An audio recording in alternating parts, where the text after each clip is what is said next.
Love today படத்தில் கதாநாயகனாக நடித்து ரசிகர்களின் கவனத்தை ஈர்த்த பிரதீப் ரங்கநாதன் அஸ்வத் மாரிமுத்து இயக்கத்தில் டிராகன் படத்தில் நடித்துள்ளார்.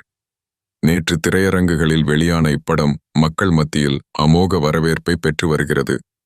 இந்த படத்தில் விஜய் சித்து, ஹர்ஷத், ஸ்னேகா மற்றும் பிரபல இயக்குனர்களான மிஷ்கின், கௌதம் வாசுதேவ் மேனன் ஆகியோர் முக்கிய கதாபாத்திரங்களில் நடித்துள்ளனர்.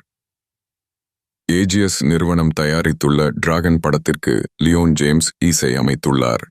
கதாநாயகிகளாக அனுபமா பரமேஸ்வரன், கைடுலொகர் ஆகிய இருவரும் நடித்துள்ளனர். இந்த நிலையில் டிராகன் படத்தின் முதல் நாள் வசூல் குறித்த தகவல் வெளியாகியுள்ளது. அதன்படி இப்படம் உலக அளவில் சுமார் ரூ.6 கோடிக்கும் அதிகமாக வசூல் செய்துள்ளதாக கூறப்படுகிறது. இன்றும் நாளையும் வாரத்தின் இறுதி நாட்கள் என்பதால் படத்தின் வசூல் தொடர்ந்து அதிகரிக்கும் என்று எதிர்பார்க்கப்படுகிறது.